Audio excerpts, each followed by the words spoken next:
Evelyn! Evelyn, may naghahanap sa'yo! Ay, upo ka muna. Thank you. Sige, upo ka lang dyan.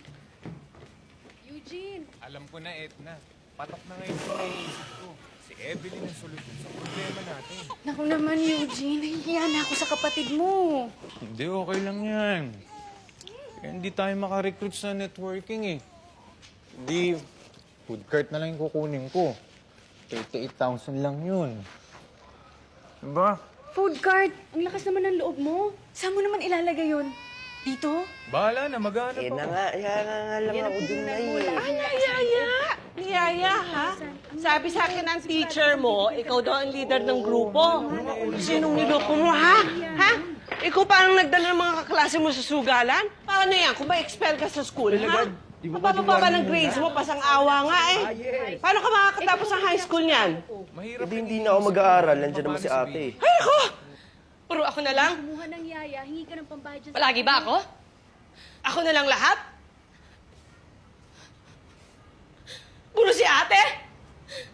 Puro si Evelyn?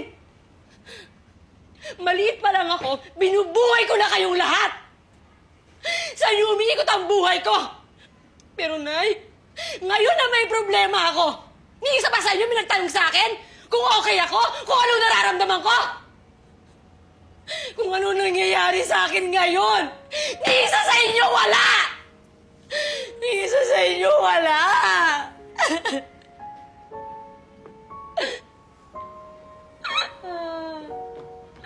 Wala ba na nagtatanong sa akin kung okay ako?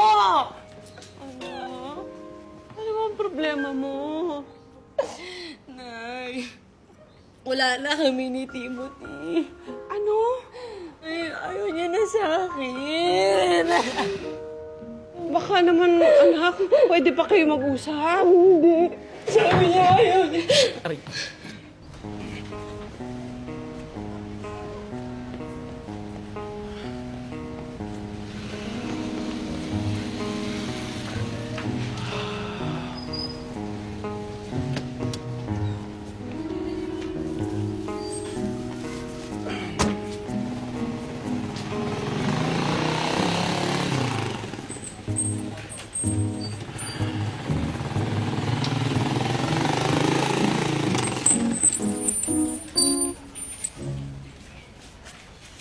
Anong ginagawa mo dito? Good morning, ma'am. Ano good morning? Anong ginagawa mo dito? Ma'am, magsisinungaling naman ako sa'yo kung sasabihin kung may pakialam kami sa'yo. Nautusan lang po ako ni LOV. Nagtataka lang kami kung ba't di po kayo pumasok sa opisina ngayon. O ngayon, alam mo na. Alam ko na.